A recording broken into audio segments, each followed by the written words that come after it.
अस्सलाम वालेकुम व्यूवर्स, मैं हूं आपकी मेंटोर, मैं माइमा रुमान। क्वेश्चन 491 जो रियल इंटरव्यू जो कि रियल कैंडिडेट से 2021 में पूछे गए थे, लास्ट टाइम जो लेक्चर सिलेक्ट हुए हैं, ये उन लोगों का डाटा है। अक्सर लोग मुझसे ये पूछते हैं कि मैम ये ओरिजिनल क्वेश्चन है, तो जी हाँ, ये ओरिजिनल क्वेश्चंस ही हैं। ये ओरिजिनल क्वेश्चन है जो कि कैंडिडेट से पूछे गए थे। तो उसकी एक सीरीज़ जो है हमने स्टार्ट की थी। अब हम क्वेश्चन नंबर 491 को डिस्कस करते हैं। What is contribution of Ibn Khaldun in teaching methods. Ibn Khaldun आपको पता है कि इस्लामिक या मुस्लिम एजुकेशनिस्ट थे, और इन्होंने टीचिंग मेथड्स में जो कंट्रीब्यूशन की, उन्होंने कहा कि मतलब कि इससे पहले जो मेथड इंट्रोड्यूस करवाया गया था या जो उस निज़ाम के तहत राइज था, वो था लेक्चर मेथड। तो इब्न खुल्दून जो थे, उन्होंने एक्टिविटी बेस पे ज़्यादा फोकस किया था बनिस्बत लेक्चर मेथड के। वो लेक्चर मेथड के अगेंस्ट थे।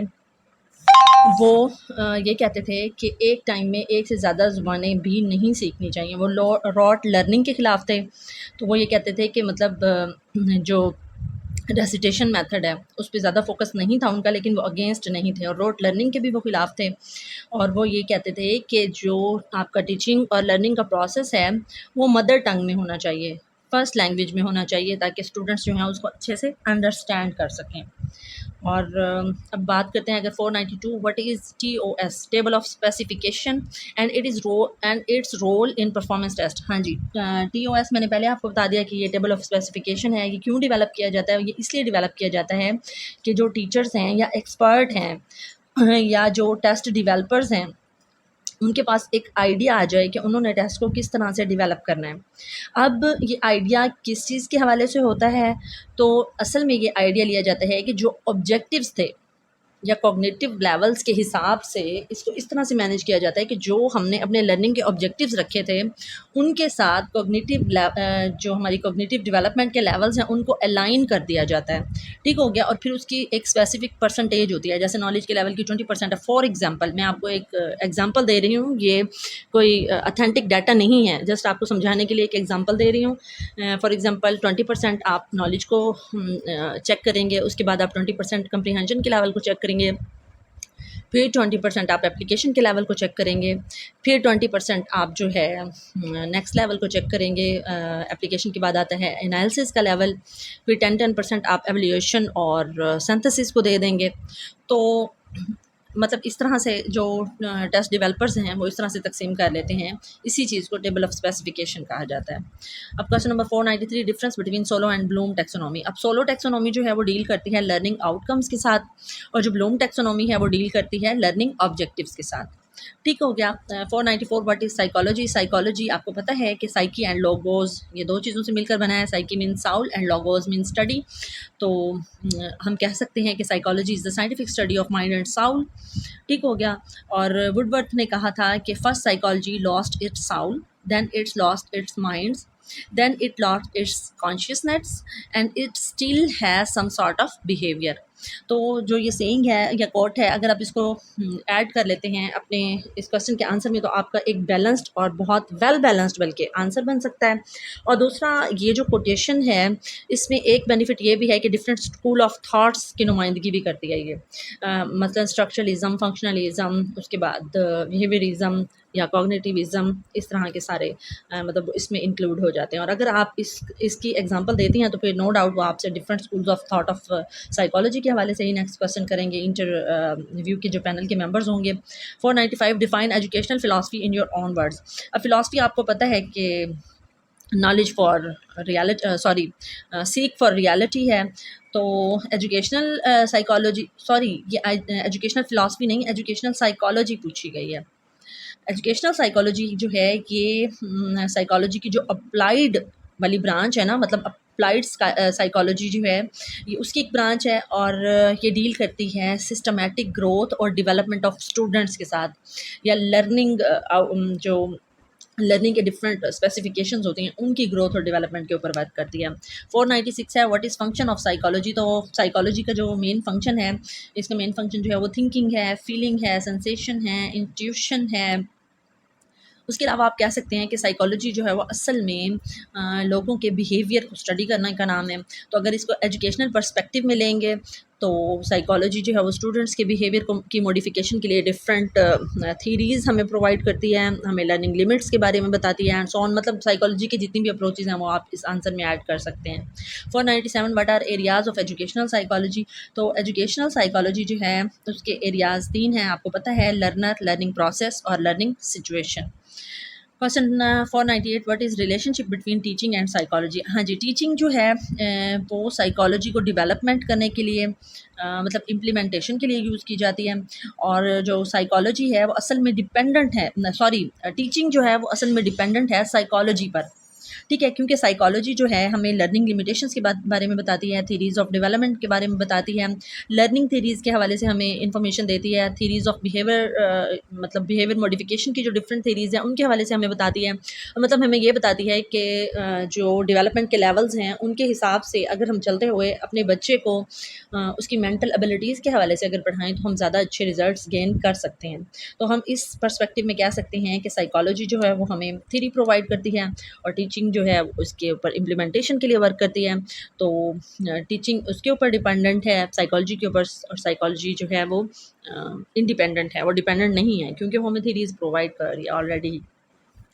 499 how to apply affective and cognitive domain in classroom. आपको आपको पता है कि कॉग्निटिव डोमेन जो है वो मेंटल एबिलिटीज़ के साथ डील करती है। तो जितनी भी मेंटल एक्टिविटीज़ आप क्लास में करवाते हैं, फॉर एग्जांपल आप रेसिटेशन करवाते हैं, आप मेमोराइजेशन करवाते हैं, आप निमोनिक्स बनवाते हैं, आप उसके अलावा आप मतलब मटीरियल लर्निंग करवा लेते हैं, मेटाकॉग्निशन के हवाले से, या इंट्रोस्पेक्शन का मेथड आप यूज़ करवा लेते हैं। मतलब थिंकिंग के हवाले से जितनी भी एक्टिविटीज़ आप क्लास में करवाते हैं वो आपकी कॉग्निटिव डोमेन होगी। फॉर एग्जांपल आप बच्चों से कहते हैं कि बच्चे आपने जो है क्वेश्चन नंबर 1 से लेके क्वेश्चन नंबर 5 तक आपने लर्न करना है अभी बैठ के, तो ये आपकी कॉग्निटिव डोमेन की इम्प्लीमेंटेशन होगी। या आप कहते हैं कि मतलब मैंने आपको एक पैराग्राफ दिया है, आपने इसको कॉम्प्रीहेंड करना है और फिर आंसर देने हैं। या आप इस तरह से कह देते हैं कि मतलब मैंने आपको एक स्ट्रक्चर दे दिया स्टोरी का, आप इस आउटलाइन को, स्ट्रक्चर को फॉलो करते हुए एक न्यू स्टोरी जो है वो क्रिएट करेंगे, तो ये आपकी कॉग्निटिव डोमेन हो गई। अब अफेक्टिव डोमेन, क्योंकि आपको पता है कि अफेक्टिव डोमेन जो है वो हमारी फीलिंग्स के साथ, हमारी मोटिवेशन और एटीट्यूड के साथ डील करती है। तो अगर हम बच्चों को मोटिवेट करते हैं, उसको गुड देते हैं, एक्सीलेंट देते हैं, या उसके लिए क्लास में क्लैपिंग्स करवा लेते हैं, या डिफरेंट एटीट्यूड्स, पॉजिटिव एटीट्यूड्स हम उसके साथ रवा रखते हैं और उसको वैल्यूज़ और परसेप्शंस के हवाले से बताते हैं, तो ये हमारी अफेक्टिव डोमेन होगी। फॉर एग्जांपल एक बच्चा है वो बहुत ज़्यादा डल है क्लासरूम में और आप उसको क्लास का प्रॉक्टर बना देते हैं, क्लास का मॉनिटर बना देते हैं, तो नो डाउट उसकी जो अंदर की फीलिंग्स हैं वो उसको अच्छा फील होगा कि मतलब मैं तो अपने आप को स्टडी में स्लो समझता हूँ लेकिन मैम ने तो मुझे क्लास का प्रॉक्टर बना दिया है। तो उसको एक वे में तो सेंस ऑफ रिस्पॉन्सिबिलिटी भी मिल जाएगी, दूसरे वे में जो है उसकी फीलिंग्स उसे इस चीज़ पे उभारेंगी कि आपने अच्छा वर्क करना है ताकि मैम आपसे और ज़्यादा खुश हों। ठीक हो गया। अब मैंने दोनों की एक एक एग्जाम्पल भी आपको बता दी। अब देख लेते हैं question number 500, difference between id, ego and super ego. आपको पता है कि जो सिगमंड फ्राइड की थ्योरी है साइकोसेक्सुअल डेवलपमेंट, तो ये उसके ही डिफरेंट एस्पेक्ट्स हैं। तो उसने एक आपको पता है कि आइसबर्ग का कंसेप्ट दिया था जिसमें उसने id, ego and super ego को डिफ़ाइन किया था, और मतलब कॉन्शियस, अनकॉन्शियस और सबकॉन्शियस माइंड को जो है वो रिलेट किया था इस आइसबर्ग में। तो इड, ईगो और सुपर ईगो जो हैं वो असल में कॉन्शियस, सबकॉन्शियस और अनकॉन्शियस माइंड के साथ ही रिलेट कर रही होती हैं। ये एक डिटेल्ड मतलब ज़्यादा टाइम कंज्यूमिंग टॉपिक है। इसका ओवरव्यू मैं आपको दे देती हूँ, इसके लिए फिर मैं किसी दिन इंशाल्लाह आप लोगों को अलग से वीडियो जो है डिटेल में प्रोवाइड करूँगी, 10-12 मिनट की वीडियो बना के ना। अब जो इड है ना, ये रिलेट करती है हमारे कॉन्शियस माइंड के साथ। जो इड है वो वर्क करती है प्लेयर प्रिंसिपल पे। मैं एक बार फिर आप लोगों को रियलाइज़ करवा देती हूँ कि इड जो है वो कॉन्शियस माइंड है, ये प्लेयर प्रिंसिपल पे काम करती है। जहाँ से खुशी मिलती है ना, इड वही हर वो काम करती है जहाँ जिससे उसको खुशी मिले। वो ये नहीं देखती इड के जो आपका एनवायरनमेंट है, आपका माशरा है, इस चीज़ को कबूल करता है या नहीं। वो जस्ट ये चाहती है कि जो मैंने चाहा है ना वो बस पूरा हो जाए। ठीक हो गया। अब ईगो की बात करें तो ईगो जो है वो सबकॉन्शियस माइंड के साथ रिलेट करती है, और इसको सेकेंडरी माइंड भी कहा जाता है। मुझे याद आ गया तो मैंने सोचा आपको बता दूँ। उसके अलावा ये कॉन्शियस माइंड के साथ भी रिलेट करती है। ज़ाहिर है जब सबकॉन्शियस माइंड है तो ये कॉन्शियस माइंड और अनकॉन्शियस माइंड इन दोनों को का आपस में रिलेशन बनवाती है, ठीक है? और ये रियलिटी प्रिंसिपल पे काम करती है।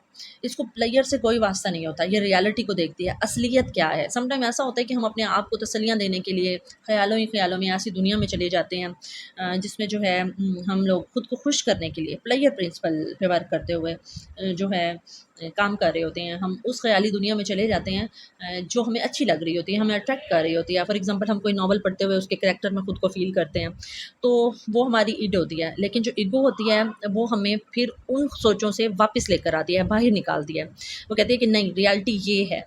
वो तुम्हारा प्लेयर था, वो तुम्हारा एक जो है अनकॉन्शियस माइंड था, तुम्हारा मतलब तुम जो हो तुम रियलिटी की तरफ वापस आओ, ठीक हो गया? ये किसी चीज़ की चाहत करती है अगर ईड, तो ईगो उसको रियलिटी दिखा के कहती है कि नहीं, इट इज़ नॉट पॉसिबल। अब जो सुपर ईगो है वो कॉन्शियस माइंड है, वो क्या करता है सुपर ईगो जो है वो हमारी फीलिंग्स सेंसेशंस के साथ भी वर्क करती है और ये अवेयर होती है हर चीज़ के बारे में और ये मोरालिटी प्रिंसिपल पे काम करती है। मतलब जो मोरल वैल्यूज़ होती हैं, जो एथिक्स एंड एस्थेटिक्स होती हैं, हमारा जो सुपर ईगो है वो उनके साथ डील करता है। अब define the term ESR. ESR आपको पता है, एजुकेशन सेक्टर रिफॉर्म्स। तो ये हमारी 1998 की जो एजुकेशनल पॉलिसी थी उसके तहत ये प्रोजेक्ट स्टार्ट किया गया था। ये 2003 में स्टार्ट हुआ और 2005 में एंड हुआ था ये। और उसके बाद एक वाइट पेपर भी इशू किया गया था 2007 में।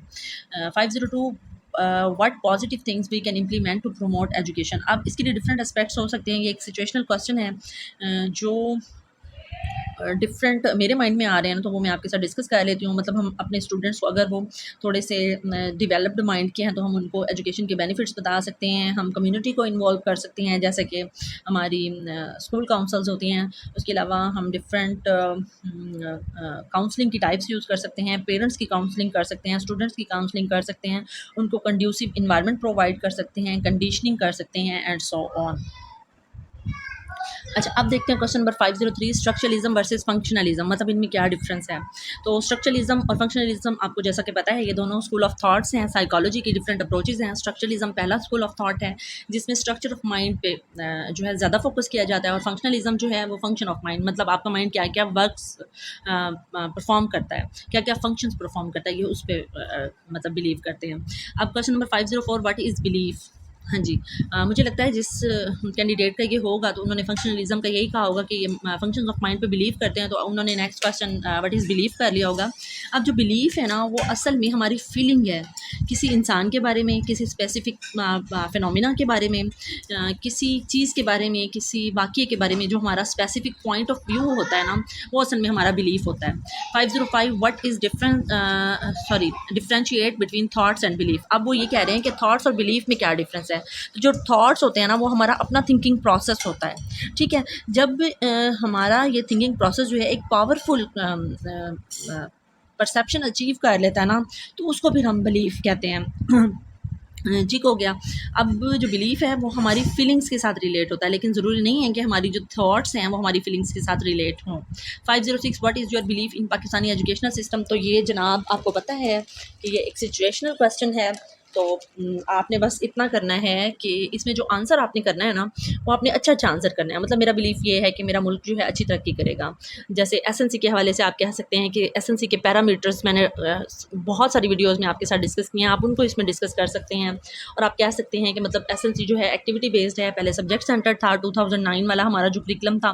तो अब क्योंकि हम एक्टिविटी की तरफ आ गए हैं और हम अलाइन हो गए हैं टीम्स के साथ, मतलब trends in international scientific mathematics and scientific study, जो इंटरनेशनल सिस्टम है उसके साथ हमने ख़ुद को अलाइन कर लिया है। तो इट मीन्स कि मैं होप करती हूँ कि हम लोग जो है पाकिस्तान जो है एजुकेशनल सेक्टर में बहुत ज़्यादा तरक्की करेगा एंड सो ऑन। ठीक हो गया। 507 है जी, how school can be improved. अब ये भी एक सिचुएशनल क्वेश्चन है, जो कुछ मेरे माइंड में आया मैं आपको बता देती हूँ। आप low cost no cost material use कर सकते हैं, मैनेजमेंट को बेस्ट कर सकते हैं, आप मेन स्ट्रीमिंग कर सकते हैं, आप स्ट्रिक्ट इम्प्लीमेंटेशन कर सकते हैं रूल्स पे। उसके अलावा आप नेपोटिज़म को अगर ख़त्म कर दें, फेवरिज़म को ख़त्म कर दें, जो मैनेजर्स हैं स्कूल के, जो प्रिंसिपल्स हैं, तो फिर भी मतलब स्कूल में बेटरमेंट लाई जा सकती है। उसके अलावा इक्वल डिस्ट्रीब्यूशन ऑफ वर्क हो अगर, और उसके अलावा क्या हो सकता है, उसके अलावा ये हो सकता है कि मतलब मैनेजर जो हैं वो अपनी ड्यूटी पूरी करें और तमाम स्टेक होल्डर्स अपनी ड्यूटीज़ को पूरा करें, और चेक इन बैलेंस अच्छा हो, मॉनिटरिंग अच्छी हो, मेंटोरिंग अच्छी हो, एडमिनिस्ट्रेशन अच्छी हो। तो ये सारी चीज़ें जो हैं वो मिलकर एजुकेशनल सिस्टम को बेटर कर सकती हैं, मतलब स्कूल को बेटर कर सकती हैं। 508 what is a good test. अब गुड टेस्ट जो है, जो मुझे लगता है वो मैं अपना पॉइंट ऑफ व्यू आपके साथ शेयर कर रही हूँ। मज़ीद हो सकता है कि आपका पॉइंट ऑफ व्यू मुझसे भी ज़्यादा अच्छा हो। तो जो गुड टेस्ट है अकॉर्डिंग टू मी, कि उसमें वो सारे फीचर्स होने चाहिए जो कि ऑब्जेक्टिव्स से रिलेट करते हों, यानी ऑब्जेक्टिव्स को अचीव करने के लिए वो सारे फीचर्स जो कि बहुत ज़रूरी हों, इसेंशियल हों, वो उसमें होने चाहिए, वही टेस्ट ही गुड होगा। जैसे रिलायबिलिटी होनी चाहिए, वैलिडिटी होनी चाहिए, टेबल ऑफ स्पेसिफिकेशन होनी चाहिए, फ्लेक्सिबिलिटी होनी चाहिए, मतलब अगर कहीं किसी पॉइंट पे आपको टेस्ट को चेंज करना पड़ जाता है तो आप उसको चेंज भी कर सकें, उसमें इतनी फ्लेक्सिबिलिटी होनी चाहिए। 509 benefits of pre service and benefits of pre service. अब प्री सर्विस जो है आपको पता है कि प्रोडक्टिविटी ज़्यादा हो जाती है, आपको पहले से ही अपने वर्क के बारे में पता होता है तो आप एफिशिएंटली वर्क को परफॉर्म करते हैं।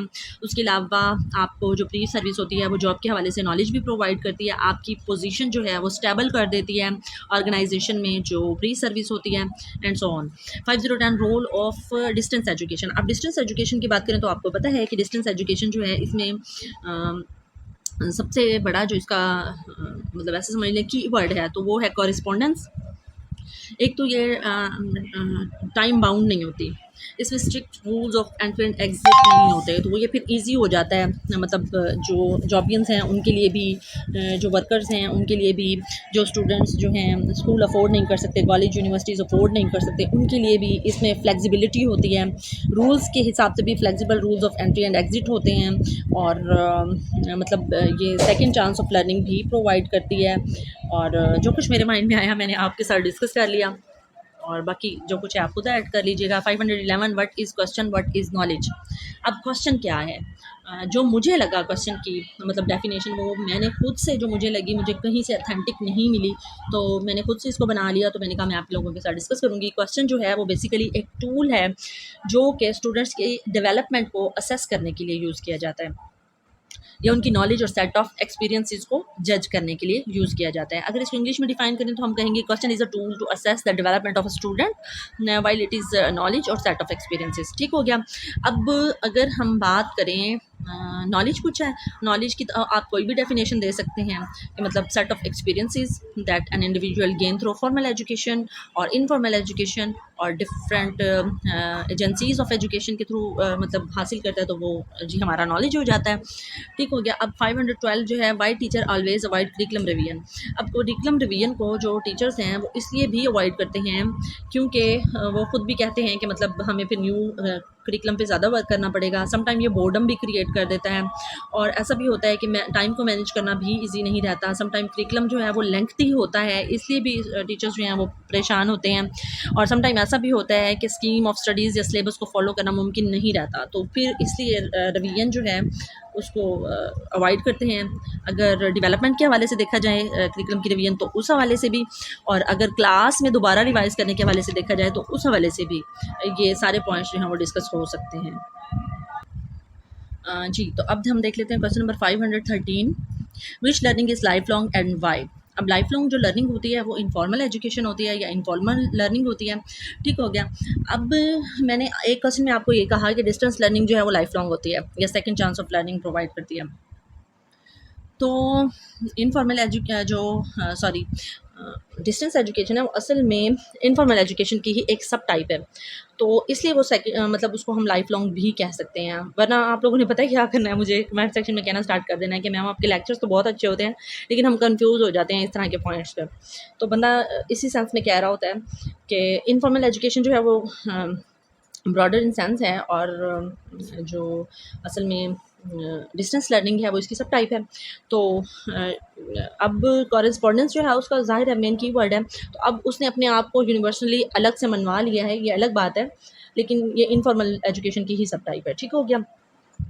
अब जो इनफॉर्मल एजुकेशन है वो लाइफ लॉन्ग क्यों है, वो इसलिए लाइफ लॉन्ग है क्योंकि मतलब ये हमें ना हम इसको ना अपने इन्वायरमेंट के साथ इंटरेक्शन के थ्रू हासिल करते हैं। मतलब बैठे बैठे किसी भी वक्त लर्निंग हो जाती है, किसी की बात सुनते हैं, किसी का बिहेवियर नोट करते हैं, कुछ भी मतलब हो गया इन्वायरमेंट में। तो जाहिर सी बात है इन्वायरमेंट और इंसान का साथ तो फिर कब्र तक है।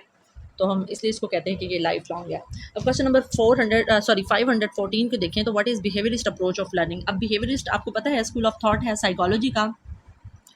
तो बिहेवियरिस्ट सबसे बड़ा बिहेवियरिस्ट जो है वो मैस्लो है, मेरे माइंड में आया तो मैंने कहा डिस्कस कर लूँ। अब बिहेवियरिस्ट कहते क्या हैं? बिहेवियरिस्ट ये कहते हैं कि जो बिहेवियर है उसको मॉडिफिकेट किया जा सकता है कंडीशनिंग के थ्रू। बस सिंपल सी बात है। मतलब अगर आप माहौल को चेंज कर दें तो आप इंसान को चेंज कर सकती हैं। अब वो वाटसन ने कहा था कि मतलब give me a dozen of children and I will choose them on their own and I can make them lawyers, doctors और इवन बेगर्स बाय कंडीशनिंग। तो आप इसको भी इस चीज़ में कोट कर सकते हैं। मुझे याद आ गया तो मैंने कहा आप लोगों के साथ डिस्कस करूँ। अब क्वेश्चन नंबर 515 है what is basic and applied research. आपको पता है कि रिसर्च की जो डिफरेंट टाइप्स हैं, 3 टाइप्स हैं। तो उसमें बेसिक, अप्लाइड और एक्शन रिसर्च जो है वो शामिल होती हैं। अच्छा, मैंने डिफरेंट वीडियोज़ में रिसर्च की जो टाइप्स पूछी हुई थी उनमें आपको क्वालिटेटिव और क्वान्टिटेटिव रिसर्च डिस्कस की। तो उसमें असल मकसद ये था कि मैंने पूरा डाटा जब देखा था ना, जो क्वेश्चन मेरे पास 650 हैं, उनमें बार बार क्वालिटेटिव और क्वांटिटेटिव रिसर्च का ही डिस्कस किया गया था। तो इसलिए मैं ज़्यादातर उन्हीं पे फ़ोकस कर रही थी अपनी वीडियोज़ में, ताकि मतलब आगे चल के आपके लिए आसानी पैदा हो जाए कि जब भी क्वालिटेटिव और क्वांटिटेटिव के हिसाब से आए ना क्वेश्चन, तो आप लोगों को जो है वो आसानी से मतलब लर्न रहे, बार बार सुन के ना आप लोगों को आसानी से लर्न रहे। और मेरा ये मतलब ऑब्जर्वेशन समझ लें, क्योंकि ये वाली जो होती है ना बेसिक, अप्लाइड और एक्शन रिसर्च, ये हर बंदे को फिंगर टिप्स पे लर्न होती हैं। तो ऐसी चीज़ें जो बिल्कुल फिंगर टिप्स पे हर किसी को लर्न होती है ना, तो जो पैनल के मेंबर्स होते हैं वो उन चीज़ों को अवॉइड करते हैं। वो ऐसी चीज़ें पूछते हैं जो सिचुएशन क्रिएट कर दें और वहीं पे वो आपकी एबिलिटी को जज करते हैं। ठीक हो गया। अब बेसिक रिसर्च क्या है? जो थ्योरी मेकिंग के लिए की जाती है। और अप्लाइड रिसर्च क्या है? जो उसी थ्योरी को अप्लाई फील्ड में अप्लाई करने के लिए यूज़ की जाती है। अब बेसिक रिसर्च में आपको पता है कि एनिमल्स को एज ए सब्जेक्ट लिया जाता है, लेकिन ये कोई हार्ड एंड फास्ट रूल नहीं है। अब देख लें बेसिक रिसर्च में जैसे वाटसन ने जो है लिटिल बेबी पे, अल्बर्ट पे किया था, तो अब वो तो थ्योरी डेवलपमेंट कर रहा था ना उस वक्त। मतलब इसका बेसिक पर्पस जो बेसिक रिसर्च का है वो थ्योरी डेवलपमेंट है। ठीक हो गया। आप ये कभी भी नहीं कह सकते कि एनिमल होंगे तभी बेसिक रिसर्च होगी वरना नहीं होगी। नहीं, ऐसा नहीं है। मोस्टली एनिमल्स को यूज़ किया जाता है ताकि अगर कोई नुकसान हो भी जाता है सैंपल को मैनिपुलेट करते हुए, तो उसमें इंसानी जान का नुकसान ना हो। कुछ टॉपिक्स ऐसे भी होते हैं ना। और अप्लाइड रिसर्च की अगर मैं आपको एग्जांपल दूं, तो अब वाटसन ने जो थ्योरी डेवलपमेंट की, या कंडीशनिंग के हवाले से हम देख लें, क्लासिकल कंडीशनिंग या ऑपरेंट कंडीशनिंग, अगर हम अपनी क्लासरूम लेवल पे अप्लाई करते हैं फिर तो वो अप्लाइड रिसर्च में आ जाएगा। ठीक हो गया। Question number 516 why we conduct cyclic research. अब साइक्लिक रिसर्च क्यों की जाती है? असल में तो आप ये समझें कि साइक्लिक रिसर्च होती क्या है। साइक्लिक आपको पता है कि साइकिल के पहिए जो होते हैं वो गोल होते हैं, तो इसमें 5 जो लेवल्स होते हैं ना वो बार बार एक दूसरे के इर्द गिर्द घूमते रहते हैं और आप उसको किसी भी पॉइंट से स्टार्ट कर सकते हैं। तो इसलिए जो साइक्लिक रिसर्च है वो इजी टू यूज़ होती है कि आप किसी भी वक्त किसी भी डाटा को मैनिपुलेट कर सकते हैं, किसी भी डाटा को किसी भी वक्त आप जो है रद्दोबदल भी कर सकते हैं, उसमें उसको किसी भी पॉइंट से स्टार्ट भी कर सकते हैं। तो इसलिए ये इंपॉर्टेंट है या हम ज़्यादा कंडक्ट करते हैं। अच्छा, अब हम देखते हैं question number 517 what is internal and external criticism. अब इंटरनल एक्सटर्नल क्रिटिसिज्म जैसे कि आपको पता है कि डिस्क्रिप्टिव रिसर्च में की जाती है। इंटरनल वो होती है जो मतलब कि डाटा की इंटरनल मतलब वैलिडिटी को चेक कर रही होती है, इंटरनल क्रिटिसिज्म कर रही होती है। और ये देखा जा रहा होता है कि डाटा जो कलेक्ट किया जा रहा है वो वैलिड भी है या नहीं, मतलब सैंपल जो है वो वैलिड है या नहीं है। ठीक हो गया। और जो एक्सटर्नल क्रिटिसिज्म है वो ये चेक करती है कि ये जो डाटा है इसको मैनिपुलेट भी किया जा सकता है, इसको जनरलाइज भी किया जा सकता है या नहीं, और ये एक्सटर्नल फैक्टर्स के साथ डील कर रही होती है और ये रिलायबिलिटी को चेक करती है। ठीक हो गया। अब क्वेश्चन नंबर 518 को अगर हम देखें तो describe longitudinal and cross sectional study. अब लॉन्गिट्यूडनल और क्रॉस सेक्शनल जो स्टडी है वो असल में रिसर्च के डिफरेंट स्टाइल्स हैं। ठीक हो गया। और ये मुझे याद आ रहा है कि एक्सपेरिमेंटल रिसर्च में ज़्यादातर यूज़ किए जाते हैं, मतलब इस तरह से मुझे याद आ रहा है लेकिन मुझे कंफर्म नहीं है। ठीक हो गया। अब ये यूज़ क्यों किए जाते हैं? नहीं, ये एक्सपेरिमेंटल ग्रुप एक्सपेरिमेंटल रिसर्च की नहीं है, ये डिस्क्रिप्टिव रिसर्च की है। जिस तरह से इंटरनल और एक्सटर्नल वैलिडिटी जो है वो डिस्क्रिप्टिव रिसर्च में होती है, प्रेजेंट फिनोमिना में होती है, तो लॉन्गिट्यूडनल एंड क्रॉस सेक्शनल भी प्रेजेंट फिनोमिना में होती है। ये डिस्क्रिप्टिव रिसर्च की एक टाइप है, मुझे याद आ गया, क्योंकि लॉन्गिट्यूडनल और क्रॉस सेक्शनल जो है हम फ्यूचर के लिए नहीं करते, हम उसको प्रेजेंट के साथ कर रहे होते हैं। मैं इसकी जो एग्जांपल्स दूंगी ना फिर उसमें आपको बताऊंगी कि किस तरह से। अब जो लॉन्गिट्यूडनल रिसर्च होती है ना, वो ये होती है कि मतलब जो आपका डाटा होता है ना उसको आप लॉन्ग पीरियड ऑफ टाइम, जैसे longitudinal long period of time, long ठीक हो गया, longitudinal long period of time के लिए आप उसको ऑब्जर्व करते हैं। अगर मैं इसके एग्जांपल दूँ ना तो मतलब आप ये देखना चाहते हैं कि जो क्लास आपके पास है वो डिफरेंट क्लासेस में उनकी मेंटल डेवलपमेंट कैसी रहती है, तो फिर आप लंबे अरसे तक इस रिसर्च पे वर्क करेंगे। पहले आप 1 क्लास में उनको देखेंगे, 2 में, 3 में, 4 में, इसी तरह 10th क्लास तक आप उनको ऑब्जर्व करते जाएंगे। ये होगी लॉन्गिट्यूडनल, ठीक है। और ये टाइम कंज्यूमिंग होती है और बहुत मतलब महंगी पड़ती है बंदे को। अब क्रॉस सेक्शनल जो होती है उसमें ये होता है कि आप एक ही टाइम में उस सैंपल पे वर्क कर लें और उसको एक ही टाइम में at the point of time उसको ऑब्जर्व कर लें। अब इसकी मैं एग्जांपल दूं, जैसे आप एक ही टाइम में क्या करते हैं, 1 क्लास के स्टूडेंट्स को ऑब्जर्व कर लेते हैं, फिर आप 2 क्लास में चले जाते हैं, आप 2 क्लास के स्टूडेंट्स को ऑब्जर्व कर लेते हैं, फिर आप 3 क्लास में, और इस तरह आप 10th क्लास तक के स्टूडेंट को एक ही टाइम पीरियड में जाके ऑब्जर्व कर लेते हैं। तो ये है आपकी क्रॉस सेक्शनल रिसर्च, ठीक हो गया। और ये दोनों डिस्क्रिप्टिव रिसर्च की 2 टाइप्स हैं। 519 what is cone of learning. जी, कोन ऑफ लर्निंग आपको पता है कि इसको डेल्स कोन ऑफ लर्निंग भी कहा जाता है। क्यों? क्योंकि डेल ने ही इसको प्रेजेंट किया था, और कब किया था? 1916 में प्रेजेंट किया था। इसने ये कंसेप्ट दिया था कि स्टूडेंट ज़्यादा नॉलेज हासिल कर सकते हैं अगर उनको एक्टिविटी की तरफ लाया जाए, एक्शन की तरफ लाया जाए, बनिस्बत हेयरिंग, रीडिंग, ऑब्जर्विंग के, ठीक हो गया। बस सिंपल सा कंसेप्ट है कि एक्शन लर्निंग, मोटर लर्निंग पे इसने जोर दिया था। और इसने भी पिरामिड की शक्ल में डिफरेंट स्टेजेस बताई थी, कि मैं आपको बता चुकी हूँ लर्निंग के डिफरेंट पैटर्न्स में ना, मेरी वीडियो रखी हुई है, उसमें मैंने डिटेल्स कोन ऑफ लर्निंग में पे जो है वो डिटेल में डिस्कस किया हुआ है। अब हम देख लेते हैं question 520, what are functions of UNICEF and UNESCO. अब आपको पता है कि ये दोनों इंटरनेशनल ऑर्गेनाइजेशंस हैं। अब पहले यूनेस्को को अगर हम डिस्कस करें तो यूनेस्को जो है आपको पता है united nation educational and cultural organisation. तो इसका मेन पर्पस जो है वो वर्ल्ड में पीस और सिक्योरिटी को इंश्योर करना है, प्रमोट करना है, इंटरनेशनल कोऑपरेशन और एजुकेशन के हवाले से, मतलब एजुकेशन या आपके करिकुलम में इन चीज़ों को यकीनी बनाया जाए आपके ऑब्जेक्टिव्स में कि आप पीस और सिक्योरिटी पे वर्क करेंगे। अब एजुकेशन के कौन कौन से सेक्टर्स, तो आर्ट, साइंस, कल्चर, वोकेशनल, हर तरह के टाइप्स में आप जो है वर्ल्डली आपकी कोऑपरेशन होगी। एजुकेशन के थ्रू आप पीस और सिक्योरिटी को इन्फोर्स करेंगे पूरी दुनिया में। अगर इसके हेडक्वार्टर की बात करें ना तो पेरिस में है, फ्रांस में, और ये 16 नवंबर 1945 को बनी थी लंदन यूके में, ठीक हो गया। मुझे जो कुछ याद था मैंने कहा मैं आप लोगों से डिस्कस कर लूँ। और अब हम बात करें अगर यूनिसेफ की, तो आपको पता है कि ये भी एक बहुत मानी हुई एजुकेशनल ऑर्गेनाइजेशन है जो कि ज़्यादा फोकस एजुकेशन पे ही करती है। तो अगर इसकी फुल फॉर्म देखें तो united nations international C for children emergency fund. अच्छा, अब एमरजेंसी का वर्ड पहले तो हुआ करता था, लेकिन एमरजेंसी जो है अब इसको हटा दिया गया है, लेकिन नाम अभी तक ही यूनिसेफ है, ठीक हो गया। अब यूनाइटेड नेशन में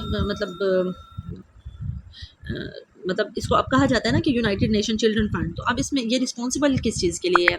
ये इंसानियत और डेवलपमेंटल एड प्रोवाइड करने के हवाले से रिस्पॉन्सिबल है। ये एजुकेशन के थ्रू जेंडर इक्वलिटी पे वर्क करती है, चाइल्ड लेबर को हटाने पे वर्क करती है। ये मतलब चिल्ड्रन की जो ओवरऑल डेवलपमेंट है और ह्यूमैनिटेरियनिज़म है उस पर वर्क करती है ये ज़्यादातर, ठीक हो गया। अब ये बनी कब? तो ये बनी जनाब 11 दिसंबर 1946 में, 1 साल बाद यूनेस्को के। और इसका हेडक्वार्टर जो है वो न्यूयॉर्क में है, यूनाइटेड स्टेट ऑफ अमेरिका का ये इनिशिएटिव है।